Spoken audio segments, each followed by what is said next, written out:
আল্লাহ আমার রব, এই রবি আমার সব। দামে দামে তন মনে তারি অনুভব। তোমার দুনিয়াতে আমি যেদিকে তাকাই, অথই নিয়ামতে ডুবে আছি সবাই।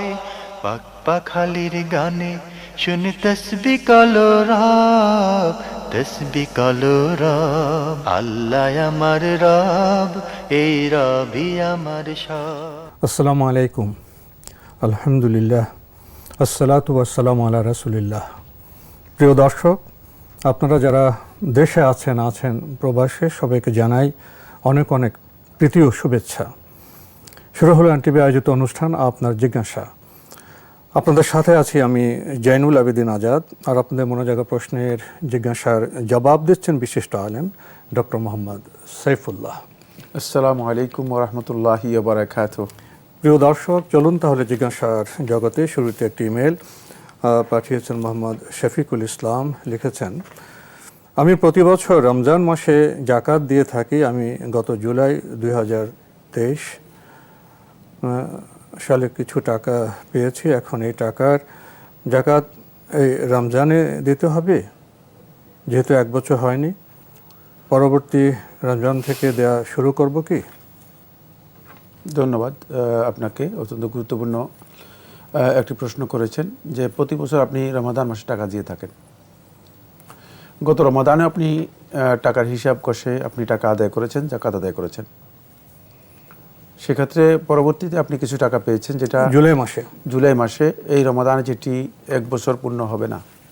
এক্ষেত্রে এই টাকার যদি সুনির্দিষ্ট হিসাব থাকে, তাহলে মানে পরবর্তী রমাদানে আপনি সেটাকে হিসাব করতে পারবেন। কিন্তু পরবর্তী রমাদানে যখন হিসাব করবেন, তখন অতিরিক্ত যে টাইম আছে সেই টাইমে জাকাত আপনাকে বের করতে হবে। যেহেতু মানে এক বছরের চেয়ে বেশি সময় থাকছে, মানে আপনি এক বছরের চেয়ে বেশি সময় আপনি একটা টাইম বেশি আপনার কাছে এই টাকা থাকছে। সেক্ষেত্রে কিছু অতিরিক্ত আপনি জাকাত এর সাথে যুক্ত করে দেবেন। আর সর্বোত্তম হচ্ছে আপনার জন্য সেটা হলো এই যখনই বছর পূর্ণ হবে, যেহেতু এই বছরের আগেই আপনার কাছে টাকা এসে গিয়েছে, আর আপনি যেহেতু প্রতি বছরই রমাদান হিসাব করেন, এজন্য আপনার হিসাবটা আপনি ঠিক রাখার জন্য রমাদানে সেই টাকার জাকাত দিয়ে দিবেন। তাহলে আপনাকে আর আলাদা হিসাব করতে হবে না, এবং হিসাবের জন্য আপনাকে বড় ধরনের কোনো বিব্রতকর অবস্থার মুখোমুখি হতে হবে না। আর এটা আপনার জন্য সহজ হলেও হয়তো মানে আপনি 4-5 মাসের কম সময়ের জাকাত আদায় করে দিয়েছেন, কিন্তু আপনার এর জন্য অবশ্যই সওয়াব পাবেন, কোনো সন্দেহ নেই। আমরা খুবই গুরুত্বপূর্ণ বিষয় অবগত হলাম। প্রিয় দর্শক, আপনি আরও লিখেছেন, রজব মাস থেকে আল্লাহুম্মা বারিক লানা ফি রজাবা ওয়া শাবানা ওয়া বাল্লিগনা রমজান দোয়াটা সহি হাদিস অনুযায়ী পড়া যাবে কি? ধন্যবাদ। এই মর্মে কোনো সহি হাদিস সাব্যস্ত হয়নি। রাসূলুল্লাহ সাল্লাল্লাহু আলাইহি ওয়াসাল্লাম থেকে সরাসরি কোনো সহি হাদিস আল্লাহুম্মা বারিক লানা ফি রজবা ওয়া শাবান ওয়া বাল্লিগনা রমাদান এই মর্মে কোনো সহি হাদিস সাব্যস্ত হয়নি। তবে এটা একটি দোয়া। আমরা আল্লাহ তাআলার কাছে যে কোনো বিষয়ে দোয়া করতে পারি। দুটি বক্তব্যের মধ্যে পার্থক্য রয়েছে এই জায়গায়। যদি আপনি মনে করেন, অথবা যারা আজকে এই দোয়া নিয়ে কথা বলছেন, তারা অনেকেই এটা প্রচার করছেন যে এটা বলা সুন্নাহ, এবং তারা হাদিস হিসেবে রাসূলুল্লাহ সাল্লাল্লাহু আলাইহি ওয়াসাল্লামের এটাকে প্রচার করছেন। সেই ক্ষেত্রে এটা সুন্নাহ অথবা আল্লাহ নবী সাল্লাল্লাহু আলাইহি ওয়াসাল্লামের সহিহ হাদিস দ্বারা প্রমাণিত হয়েছে, এ কথা সত্য নয়। সুতরাং এই বক্তব্য মোটেও গ্রহণযোগ্য নয়, কিন্তু যদি আপনি এই দোয়া আল্লাহ রাসূল সাল্লাল্লাহু আলাইহি ওয়াসাল্লাম এর নাম মনে করে আপনি ব্যক্তিগতভাবে একটি দোয়া করেন, সালাফদের আমল দ্বারা প্রমাণিত হয়েছে। এখানে ইয়াহিয়া ইবনে আবি কাসির রাহমাতুল্লাহ থেকে একটি বর্ণনাও রয়েছে। সলফে সালেহীন অনেকেই রমাদান মাসে পৌঁছার জন্য, রমাদান মাসের ইবাদত পরিপূর্ণরূপে আদায় করার জন্য নিজেরা আকাঙ্ক্ষা করতেন, নিজেরা ইচ্ছা পোষণ করতেন এবং আল্লাহ তাআলার কাছে দোয়া করতেন। সেক্ষেত্রে যদি কেউ শুধুমাত্র আল্লাহ রাব্বুল আলামিনের কাছে এই দোয়া হিসেবে এই দোয়া অথবা এই জাতীয় দোয়া তিনি করেন, যেমন আল্লাহুম্মা ওয়াফিকনা ফি শাবান ওয়া রমাদান, অথবা আল্লাহুম্মা বাল্লিগনা ইলা রমাদান, অথবা আল্লাহুম্মা সাল্লিম লিয়া রমাদান ও তাসাল্লাম হুমিন্না, এই যে দোয়াগুলো রয়েছে এই দোয়াগুলো করা জায়েজ, এতে কোনো ধরনের অসুবিধা নেই। আল্লাহ তাআলা বুঝার তৌফিক দান করুন।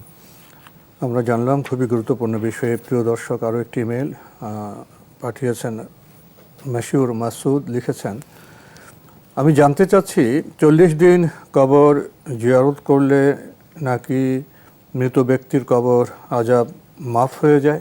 40 দিন কবর জিয়ারত করলে মৃত ব্যক্তির কবর আযাব মাফ হয়ে যায়, এ ধরনের বক্তব্য যেহেতু গায়েবের সাথে জড়িত, হাদিস ছাড়া অথবা সুস্পষ্ট দলিল ছাড়া এই ধরনের বক্তব্য দেওয়া জায়েজ নেই। আমরা জানতে হবে আমাদের কোনো ফজিলতের বিষয় অথবা কোনো আযাব আল্লাহ তাআলা উঠিয়ে নেবেন অথবা আল্লাহ রাব্বুল আলামিন নাজাত দিয়ে দিবেন অথবা জান্নাত অথবা জাহান্নামের কোনো ফয়সালার বিষয়, এটি কোনোভাবেই কোনো ব্যক্তির জন্য আন্দাজ, অনুমান, ধারণা অথবা নিজস্ব ইজতিহাদের মাধ্যমে বলা জায়েজ নেই। এর জন্য সুস্পষ্ট নস বা দলিল থাকতে হবে, কারণ এটি গায়েবের সাথে জড়িত বিষয়। গায়েবের ব্যাপারে আল্লাহ সুবহানাহু ওয়া তাআলা স্পষ্ট করে বলেছেন যে ওয়ালা ইউযহিরু আলা গায়বিহি আহাদা, তিনি গায়েবের উপর কাউকে জ্ঞান দান করেন না, গায়েবের বিষয়টি কারো কাছে তিনি প্রকাশ করেন না। সুতরাং এগুলো মুতলাকুল গায়ব এর সাথে জড়িত। তাই এ ধরনের বিষয় দলিল ছাড়া আন্দাজের উপর কথা বলা মোটেও শরিয়ার সম্মত নয়। 2 নম্বর বিষয় হচ্ছে এখানে কি আদৌ কি কোনো দলিল আছে কিনা? না, সুস্পষ্ট কোনো দলিল নেই, কোনো হাদিস নেই। হাদিস নয়, এমনকি কারো বক্তব্য আছে বলে আমি জানি না। এটি আমাদের অনেকেরই উড়া কথা। কবর জিয়ারতের ব্যাপারে একাধারে 40 দিন কবর জিয়ারত করা এটি শরিয়াসম্মত নয়। কবর জিয়ারতের অনুমোদন দেওয়া হয়েছে, আমার একটি কাজ। বিধান কিভাবে নাজিল হলো? এই বিধানটা কোথা থেকে আসলো? বিধান তো আল্লাহ এবং তার রাসূল দেন। শুধুমাত্র মানুষের মন গড়া যে বিধানগুলো রয়েছে এগুলো শুধুমাত্র শয়তানের ওহীর মাধ্যমে আসে। এগুলো আল্লাহর পক্ষ থেকে ওহী নয়, এগুলো শয়তানের পক্ষ থেকে। শয়তান কিছু সংখ্যক শয়তানের দালাল বা শয়তানের অনুচর আছে, তাদেরকে দিয়ে এই বিধানগুলো দিয়ে থাকেন। এরা ধর্মের পথে আসে, এসে বিভ্রান্ত করে। জি, সে বিভ্রান্ত করে। তো সেখানেই এসে এই ধরনের একটা ওহী দিয়েছে, সেটা হলো এই যে একাধারে 40 দিন কবর জিয়ারত করতে হবে না। কবর জিয়ারত মাঝে মধ্যে করা হচ্ছে সুন্নাহ। কেন? সেটাও অনেক কারণ হাদিসের মধ্যে এসেছে।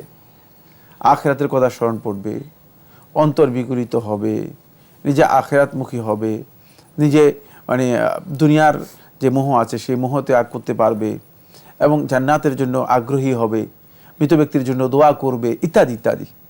কবর জিয়ারত এই জন্য মূলত আমাদেরকে করতে বলা হয়েছে। বাকি যিনি বলছেন যে 40 দিন একাধারে কবর জিয়ারত করবে, তিনি অবশ্যই দলিল দিতে হবে, কারণ 40 দিন একাধারে কবর জিয়ারত করাই বিদআত।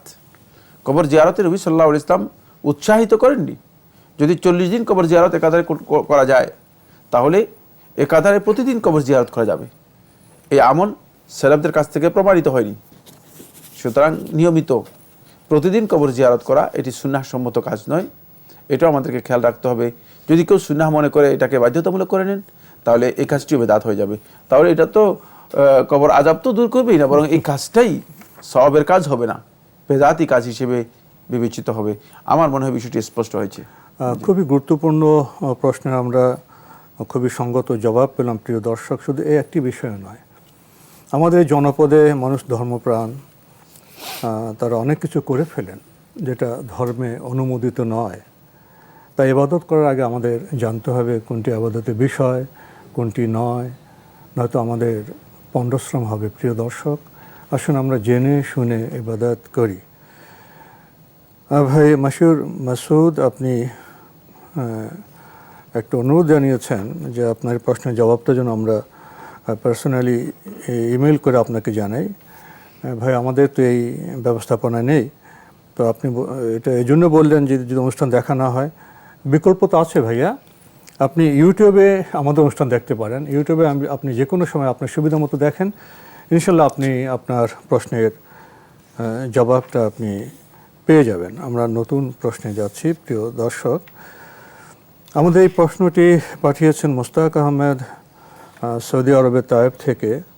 লিখেছেন, আমি আপনার জিজ্ঞাসা অনুষ্ঠানে একজন নিয়মিত দর্শক।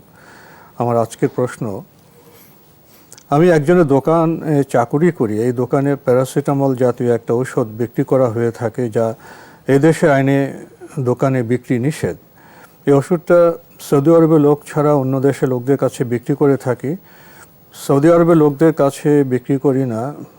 সৌদি আরবের লোকদের চাইলে থাকা সত্ত্বেও মিথ্যা বলে থাকি, বলি যে নেই। আমি নতুন এসেছি, আমার আগে থেকে এভাবেই বিষয়টি চলে আসছে, যার কারণে আমার কিছুই করণীয় নেই। এক্ষেত্রে আমার কি দুটো অপরাধ হচ্ছে? এক, নিষিদ্ধ হওয়া সত্ত্বেও বিক্রি করছি, মিথ্যা বলা হয়ে থাকে চাকরির কারণে, আমি তা করতে বাধ্য। এখন আমার কি করণীয়, দয়া করে জানাবেন।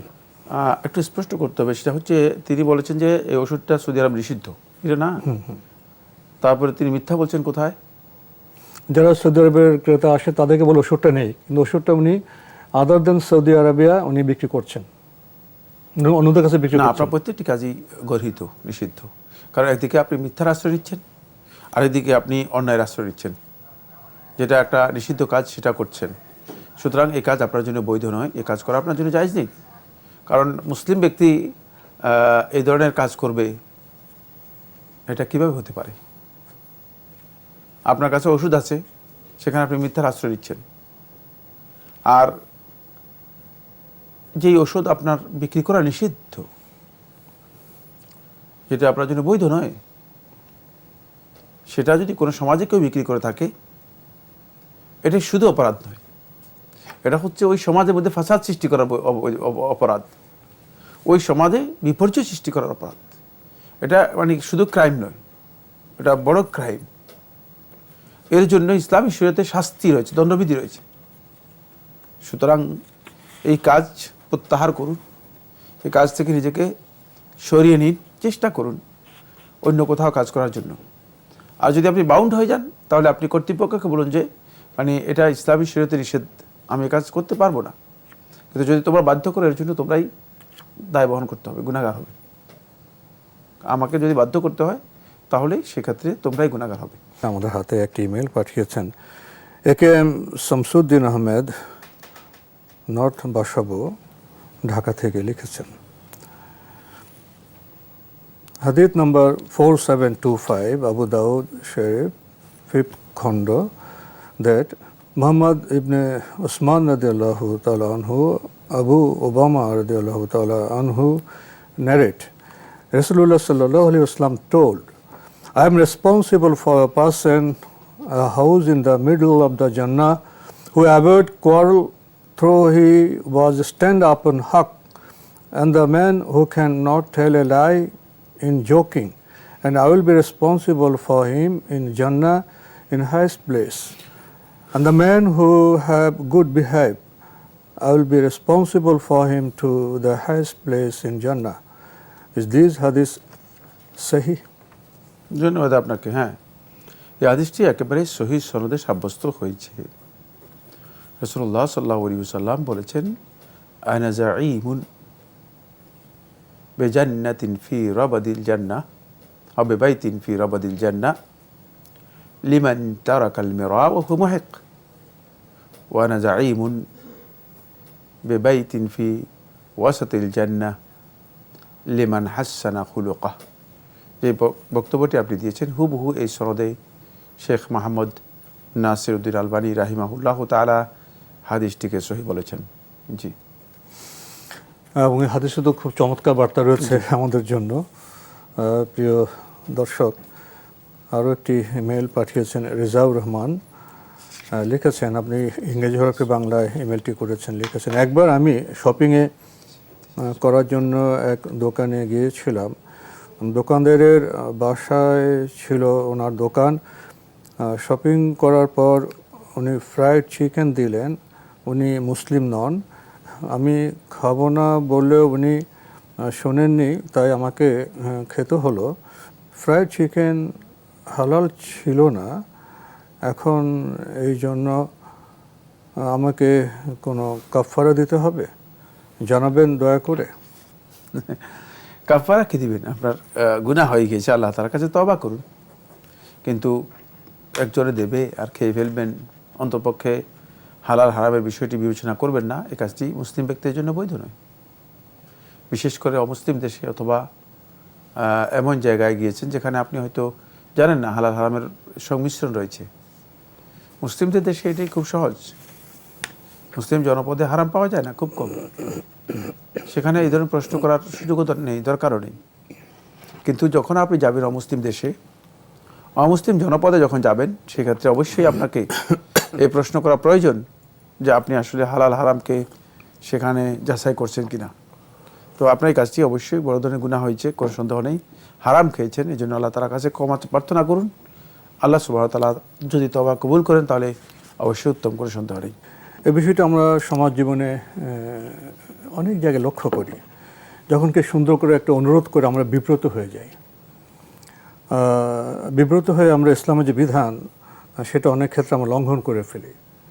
কিন্তু আমাদের মধ্যে জ্ঞানগত দীপ্তি নেই। কোনো অমুসলিম ভাই তো আমাকে বাধ্য করবেন না, যদি আমি বুঝিয়ে বলতে পারি আপনার আপ্যায়নের জন্য আপনাকে ধন্যবাদ, কিন্তু বিষয়টি আমাদের বিধানে তো নিষিদ্ধ, এই কারণে বুঝিয়ে বললেও তিনি বুঝবেন। আমাদের এই ভূমিকা পালন না করি তাহলে ইসলামের সঠিক প্রচারটা কিভাবে হবে ভাই? আমরা বিব্রত কেন হব সত্য প্রকাশে? এটা অন্য ক্ষেত্রে দেখি আমরা যে কেউ সুন্দরভাবে অনুরোধ করলে আমরা বিব্রত হয়ে ভুল কাজটা করি। আশা করি আজকের জবাবের পর আমরা এক্ষেত্রে সতর্ক হব। প্রিয় দর্শক, আরও একটি ইমেইল যিনি পাঠিয়েছেন নাম প্রকাশে অনিচ্ছুক, লিখেছেন, বাংলাদেশ ব্যাংকে ইঞ্জিনিয়ার পদে চাকরি করা কি জায়েজ হবে? বাংলাদেশ ব্যাংকে ইঞ্জিনিয়ার পদে চাকরি করা কি জায়েজ হবে? আলেমদের দুটি মত রয়েছে।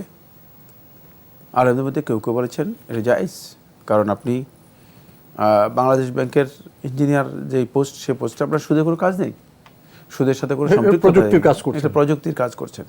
সুতরাং আপনার এই কাজ করা জায়েজ না, জায়েজ কিছুই নয়, কারণ আপনি সুদের কোনো কিছুর সাথে আপনার সম্পৃক্ততা নেই। এই জন্য একদল ওলামায়ে কেরাম কথা বলেছে এটি জায়েজ।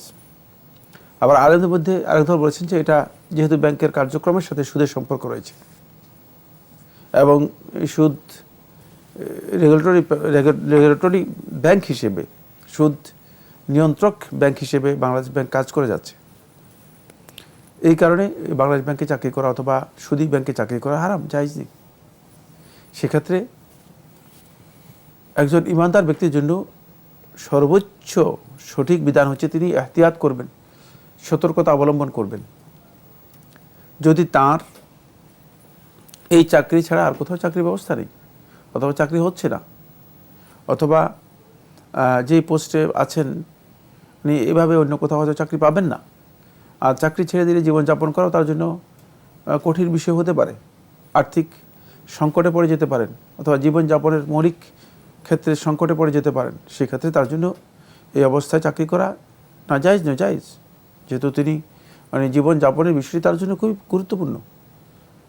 যে ব্যক্তির চাকরি নেই সে শুধুমাত্র চাকরির কারণে কুফরি পর্যন্ত করতে পারে, কারণ যখন আর্থিক সংকট হয়ে যাবে, জীবনযাপনের সংকট হয়ে যাবে, তখন সকল প্রকার ভালোবাসা, সকল প্রকার সম্মান, সকল প্রকার শ্রদ্ধা, এমনকি নিজের মনের ইচ্ছা পর্যন্ত একেবারেই নিজের অজান্তেই ঘর থেকে পালিয়ে যাবে, দরজায় নয় জানালা দিয়ে পালিয়ে যাবে, কারণ সেটা কঠিন বিষয়, সেটা মানুষের জীবনের জন্য অত্যন্ত কঠিন।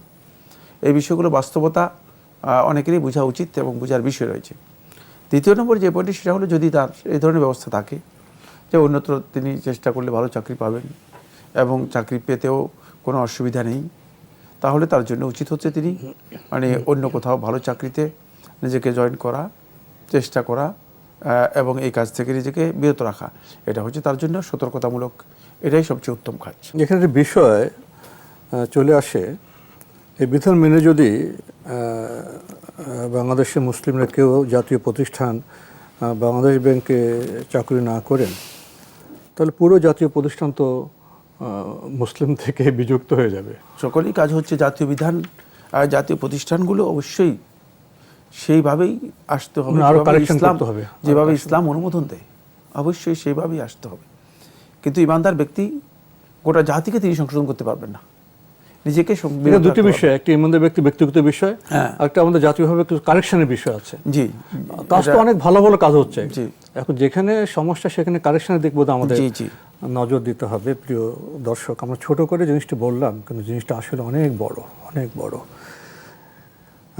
আরও লিখেছেন, বর্তমানে যিনি সৎমা, তার আগের পক্ষের মেয়েকে বিয়ে করাটা কোনো ছেলের জন্য কি বৈধ হবে?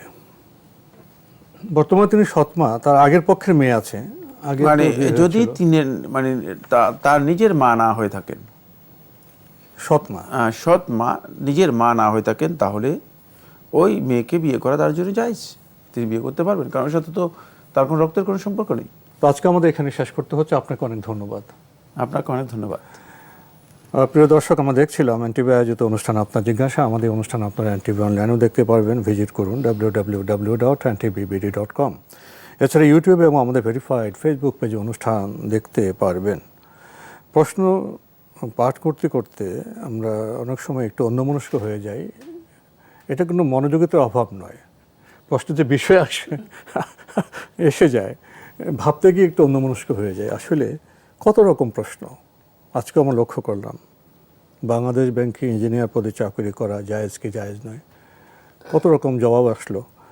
এবং ঘর সংসার, সৎমাকে, নতুন মাকে, আপন মাকে, কত ত্রিবিধ বিষয়, বিয়ের বিষয়। আবারও প্রমাণিত হলো ইসলাম একটি পূর্ণাঙ্গ জীবন বিধান। এই বিধানের কাছে আমাদের বারবার ফিরে আসতে হবে, কিন্তু আমরা কি সেভাবে ফিরে আসছি? এ প্রশ্ন রেখে আজকের অনুষ্ঠান শেষ করছি। চিঠি লিখুন, প্রশ্ন পাঠান আমাদের ঠিকানায়। পরিচালক আপনার জিজ্ঞাসা, এনটিভি, বিএসসিসি ভবন, ৭ম তলা, ১০২ কাজী নজরুল ইসলাম অ্যাভিনিউ, কারওয়ান বাজার, ঢাকা ১২১৫। ইমেল অ্যাড্রেস আপনার জিজ্ঞাসা @ntvbd.com। মহান আল্লাহ আমাদের সবাইকে নিরাপদে রাখুন, রাখুন শান্তিতে। আসসালামু আলাইকুম। আল্লাহ আমার রব, এই রবি আমার সব, দামে দামে তুন মনে তারি অনুভব। আল্লাহ আমার রব, এই রবি আমার সব।